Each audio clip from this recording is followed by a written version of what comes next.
tabel janji diri. Bagaimana? Apa sudah dilaksanakan tabel janji dirinya, Bu?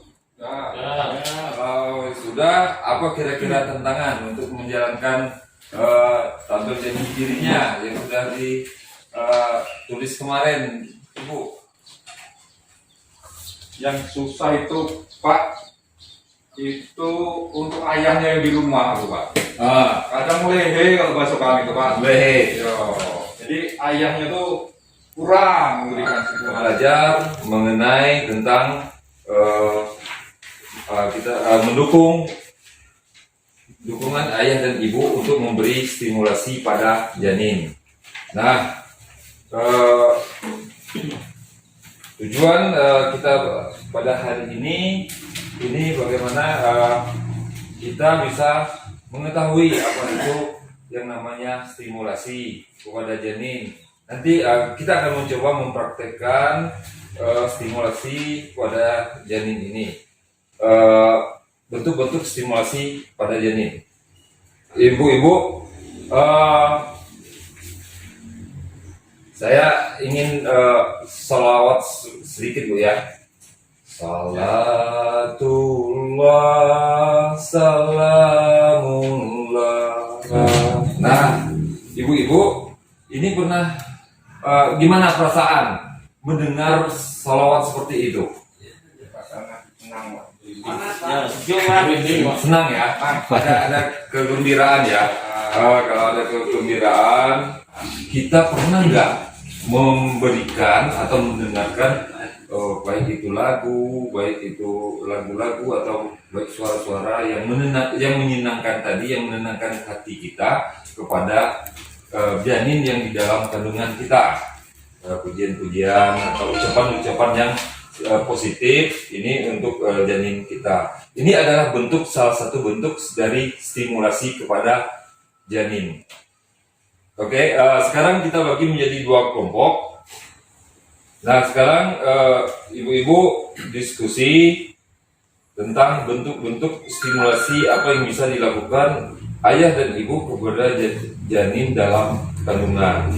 Ibu-ibu, jadi stimulasi itu adalah sebuah rangsangan yang dilakukan oleh orang tua sejak janin dalam kandungan sampai anak lahir, yang tujuannya untuk merangsang semua sistem indera seperti pendengaran, penglihatan, perabaan, pembawaan, pengucapan, termasuk kaki dan jari-jari tangan serta komunikasi.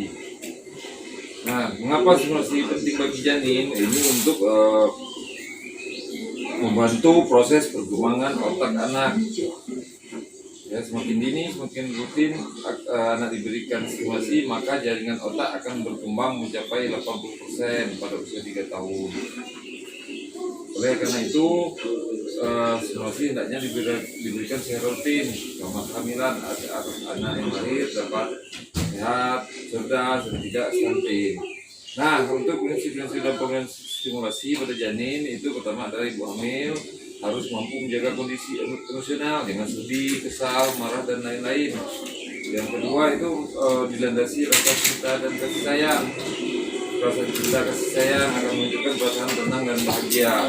Yang ketiga adalah menggunakan kata-kata baik dan penuh optimisme. Yang keempat, gunakan alat bantu yang tidak berbahaya. Dan yang kelima, dilakukan stimulasi itu tidak berlebihan. Jadi bisa dilakukan 2 kali dalam sehari, paling waktu durasinya paling lama dari 30 menit. Nah, sekarang jenis stimulasi pada janin itu kita bagi menjadi 3. Itu kita lihat dari 3 siklus menstruasi atau 3 bulan. Jadi stimulasi ada yang sentuhan, ada stimulasi suara, dan stimulasi cahaya.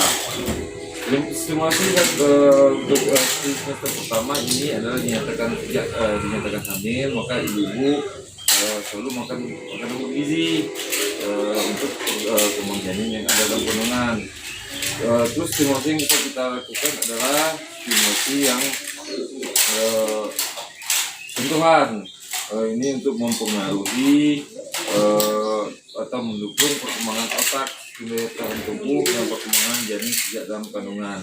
Nah, untuk trimester kedua ini bisa dilakukan stimulasi suara dan cahaya. Untuk simulasi suara maka kita menggunakan lagu-lagu nyanyian atau lagu-lagu Islam atau lagu-lagu religi ini bisa digunakan.